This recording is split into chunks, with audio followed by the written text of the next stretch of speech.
shipping solutions. You can contact them at the Shippers House in Accra, and is also supported by Amen Scientific and Alternative Medical Hospital. Amen. God is our healer. You can watch me live on YouTube on Omanfm, and also listen to Maritime and Port News on FM in Kumasi. My name is Nanisi Boateng. Let's move straight to our stories this morning.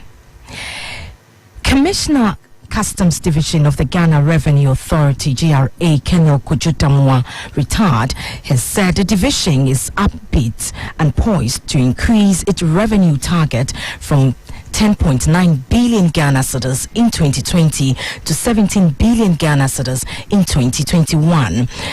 He said in 2020, the Customs Division exceeded its 10.9 billion target and raked in over 12 billion Ghana cedis in excess of 1.6 billion cedis.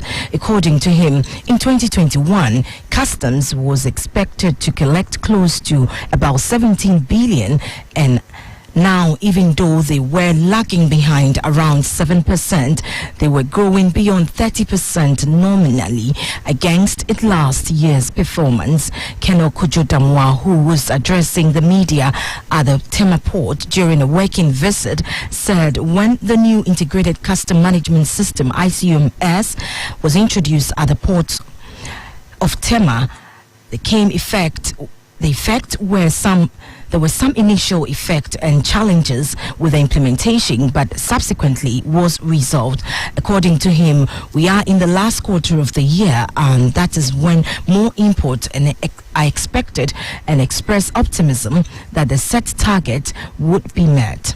He admitted it requires vigilance, efficiency, professionalism, and application of skills and expertise to defy the odds and achieve even greater feats. In a bid to improve petroleum product trade between Ghana and Burkina Faso, the National Petroleum Authority (NPA) is reviewing the export and transit arrangement with Société Nationale Burkinabé de Hydrocarbons, that's the Sonabe. The Sonabe is the only institution mandated by law to import and distribute petroleum products in Burkina Faso. Now, the review is to, among other things, strengthen the collaboration between Ghana and Burkina Faso in relation to the supply of petroleum products. The Chief Executive Officer of the NPA, Dr. Mustafa Hamid, who made this known during a courtesy call on the management of Sonabe in Ouagadougou, Burkina Faso, said his gesture was to ensure that we tighten the processes on petroleum product. Dr. Hamid said he's hoping that they will be able to strengthen the process that does not allow leakage or people to carry product with the purpose of delivering it at Ouagadougou only to divert them.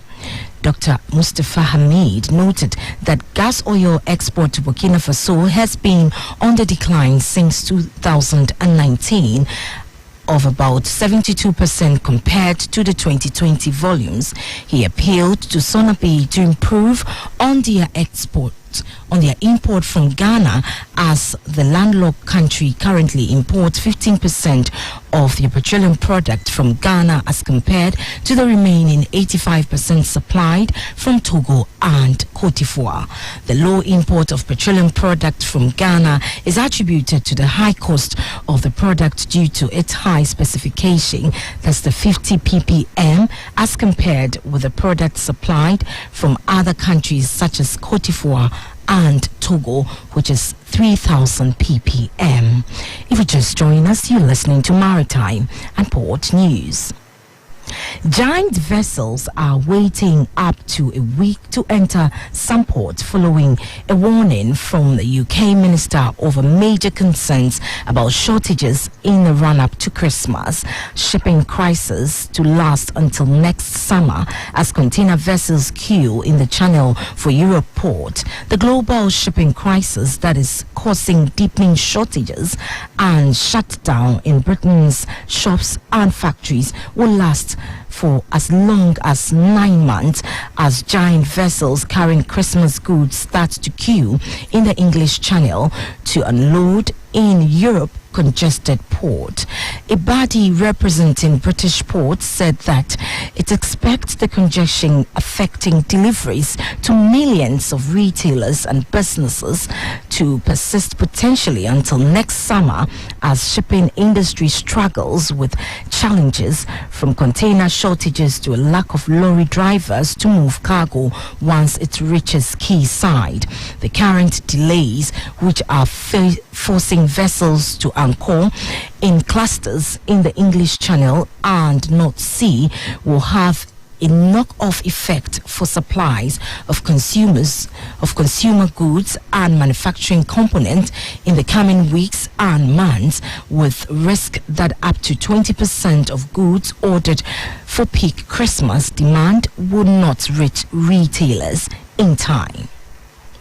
Now, there are a near record of 146 cargo ships off the California coast either anchored or at berth with billions of dollars worth of merchandise, and not much can be done about it. About half of all imports come into Southern California, but it's now a major choke point in the global supply chain.